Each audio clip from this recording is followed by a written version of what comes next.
അവസാന സ്റ്റോപ്പിലേക്ക് ബസ് അടുക്കുന്ന സമയം ഡോറിൽ നിന്ന് ബെല്ലടിച്ചുകൊണ്ടിരുന്ന മഹി അരുണിമ ചെടിച്ചട്ടിയും കൊണ്ട് നിൽക്കുന്നത് കണ്ടതും സകലതും മറന്ന് ദീപുവിനെ ആവേശത്തിൽ വിളിച്ചു.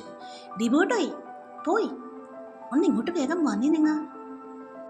മഹിയുടെ പറച്ചിലിൽ ദീപുവിന് കാര്യം പറയാതെ എന്താണെന്ന് കാണാതെ തന്നെ എന്തൊക്കെയോ പിടികിട്ടിയെന്ന് വേണം പറയാൻ.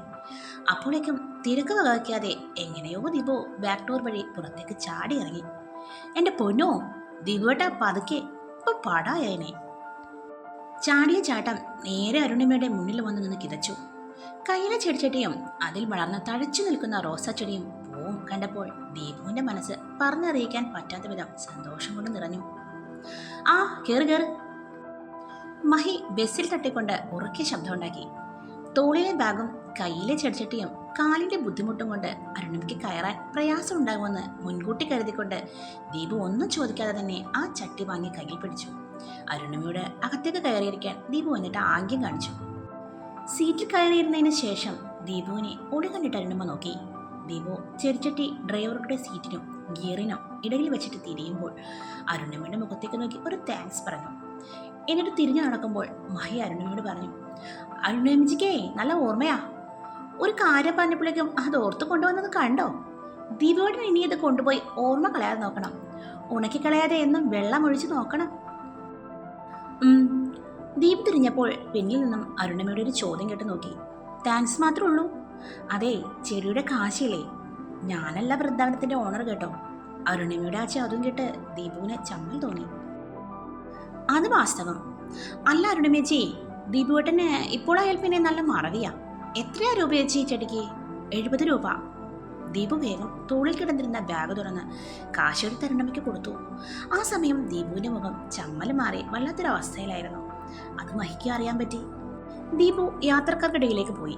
കുറച്ചു കഴിഞ്ഞ് ബാക്കിലെ ഡോറിനടുത്തുള്ള ആളൊഴിഞ്ഞ സീറ്റിൽ ആലോചിച്ചിരിക്കുന്നത് കണ്ടപ്പോൾ മഹി അടുത്ത സ്റ്റോപ്പെത്താൻ വേണ്ടി കാത്തുനിന്നു. എത്തിയിടം ഇറങ്ങിച്ചെന്ന് ദീപുവിന്റെ വാടിയ മുഖം കൊണ്ട് ചോദിച്ചു, എന്തു പറ്റി ദീപുവേട്ടാ, പെട്ടെന്നെന്ത പോലെ ആയാലോ? അരുണിമയ്ക്ക് കാശ് ചോദിച്ചോണ്ടാണോ? അല്ലാതിപ്പോ വേറെ എന്താടാ മഹി? അരുണിമയ്ക്ക് നമ്മൾ പറഞ്ഞതിന്റെയും ചോദിച്ചതിന്റെയും ഒന്നും അർത്ഥം പിടിയിട്ടില്ലെന്ന് തോന്നുന്നു. ഏയ്, അങ്ങനെ വരാൻ വഴിയില്ലല്ലോ. സാധാരണ പോലെ അവൾ എല്ലാവർക്കും ചെടികളെടുത്ത് കൊടുക്കുന്ന ജോലി പോലെയാ ഇതും കണ്ടത്. അത് ചുമ്മാ തമാശയ്ക്കാവും, വിട്ടുകളാ. ആ, വിട്ടുകളയാൻ തന്നെയാ തീരുമാനം. ആദ്യമായിട്ട് ഒരു പെണ്ണിനോട് ഇഷ്ടം തോന്നിയതാ.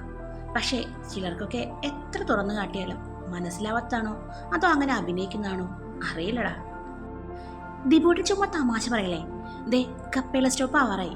ദീപുട്ടൻ ഡോറിൽ പോയി നിൽക്ക്, അരുണിമേച്ചി ഇപ്പം ഇറങ്ങും. ദീപു എഴുന്നേറ്റ് ഫ്രണ്ട് ഡോറിൽ ചെന്നു നിന്നു. അരുണിമ ദീപുവിനെ നോക്കി ചെറുതായി ചിരിച്ചു. ദീപു തിരികെ ചിരിച്ചുവെങ്കിലും ആ ചിരിക്കത്ര വോൾട്ടേജ് പോരായിരുന്നു. എല്ലാം ഓരോ തോന്നലായിരുന്നു. അരുണിമയ്ക്കും എന്നോട് ഒന്നുമില്ലെന്ന് തോന്നുന്നു. ഉണ്ടെങ്കിൽ എനിക്ക് തന്ന റോസാപ്പൂവിന് കാശ് വാങ്ങിക്കൂ. ദീപു വീണ്ടും വീണ്ടും ഓർത്തു. ചിലരൊക്കെ ഉള്ളു തുറന്നു നന്നായി സംസാരിക്കും. നോട്ടത്തിന് പ്രത്യേകിച്ച് അർത്ഥമൊന്നും കാണില്ല. വെറുതെ മറ്റെന്തൊക്കെയോ ചിന്തിച്ചു. എത്ര വൃത്തികെട്ടവരാണെങ്കിലും സ്വന്തം ചേട്ടനെ പിടിച്ചു പൊട്ടിച്ചവനെ ആരെങ്കിലും സ്നേഹിക്കുമോ? സ്റ്റോപ്പ് എടുക്കുമ്പോൾ അരുണിമ എഴുന്നേറ്റ് നിന്നു. എഴുത്തുകയറ്റി പിടിച്ച ദീപുവിന്റെ മുഖം ഒട്ടും അഴങ്ങില്ല. തന്റെ പ്രേമത്തിന് 70 രൂപ വിലയുള്ളൂ. അരുണിമ തന്റെ പ്രേമത്തിന്റെ ആത്മാർത്ഥതയ്ക്ക് 70 രൂപയുടെ വിലയെ കൽപ്പിച്ചുള്ളൂ എന്ന ചിന്ത ആവർത്തിച്ചു കടന്നു വന്നുകൊണ്ടിരുന്നു. സ്റ്റോപ്പ് എത്തിയപ്പോൾ അരുണിമയ്ക്ക് ഇറങ്ങാൻ വേണ്ടി ദീപു റോഡിലേക്ക് ഇറങ്ങി മുഖത്ത് നോക്കാതെ വെല്ലടിക്കാൻ തിരക്ക് കൂട്ടി നിന്നു. ബാക്കിലിരുന്ന മഹി ഇതെല്ലാം നോക്കി കാണുന്നുണ്ടായിരുന്നു. അരുണിമ ബസ്സിൽ നിന്നും ഇറങ്ങി.